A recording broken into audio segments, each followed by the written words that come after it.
मानस जी आपका सस्ता ऑप्शन? देखिए, सस्ता ऑप्शन पे रियल्टी स्पेस पे ध्यान है, तो ओबराय रियल्टी के ऑप्शन में खरीदारी करेंगे। 1680 वाला कॉल ऑप्शन ओबराय रियल्टी का लिया जा सकता है।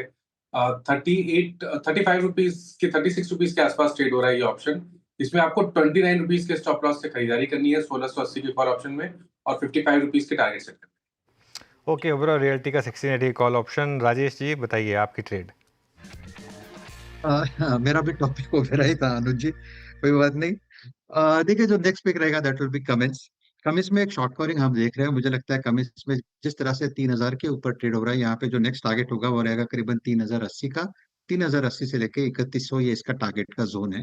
तो कमिंस इंडिया बाय करें, स्टॉप लॉस रहेगा 3000 का। प्रोबेबली आप थोड़ा सा, अगर आप 2990 का स्टॉप लॉस रखें तो थोड़ा बेटर होगा। सो 2990 के स्टॉप लॉस के साथ कमिंस इंडिया बाय।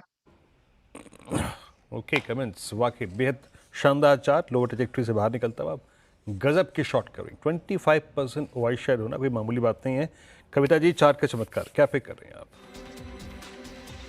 तो वीरेन जी, चार्ट के चमत्कार में लोधा डेवलपर्स मैक्रोटेक पर जाएंगे।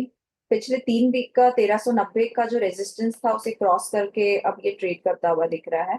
For the price target of 1420 1440 के प्राइस टारगेट के लिए मैक्रोटेक पर आप बाय ट्रेड ले सकते हैं। स्टॉप लॉस मेंटेन करना चाहिए 1370 का।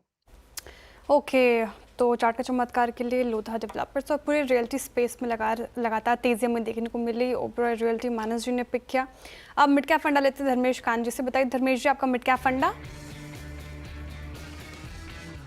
जी, मिड कैप फंडा के लिए वारी एनर्जीज पे बाई करने की सलाह रहेगी। ये एक्चुअली रिन्यूएबल एनर्जी सेगमेंट से है, सोलर पीवी मॉड्यूल्स बनाती है और वहाँ पे इंडिया में सबसे बड़ी बनाने वाली कंपनी, ऑलमोस्ट 21% जो इंडिया में सोलर पीवी मॉड्यूल्स बनते हैं वो वारी एनर्जीज बनाते हैं। और जो एक्सपोर्ट्स होता है उसमें 44% का इनका इंडिया से मार्केट शेयर है। अब काम काफ़ी अच्छे से इनका बढ़ रहा है। 5 साल पहले 2 गीगावाट की इनकी कैपेसिटी थी, जो अभी इस साल ख़त्म होते होते 13.2 गीगावाट की हो रखी है।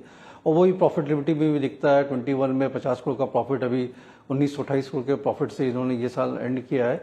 और ग्रोथ मुझे लगता है आने वाले समय में अराउंड 30 से 35% का इनका कंसिस्टेंट कैगर रहेगा, बिकॉज 200 गीगावाट के सोलर रिन्यूएबल एनर्जी इंडिया में पावर जनरेशन सेटअप होने वाले हैं। और ये सब में रूफटॉप से लेकर के डायरेक्ट पावर प्लांट जनरेशन सब जगह ये हेल्प करते हैं। इनकी मार्जिन्स काफ़ी इंप्रूव हुई है। 14% थी इनकी ऑपरेटिंग मार्जिन, जो बढ़ के 23% होगी FY25 की जो मार्च क्वार्टर एंडिंग थी।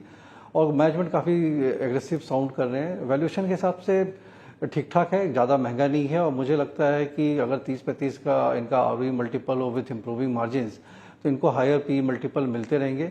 नियर टर्म टारगेट इसका 31 से 3200 का है, बट अगर आप 1 साल तक रुकने को तैयार हैं तो 3600 से 3800 के आसपास का इसका वैल्यूएशन प्राइस निकल के आता है।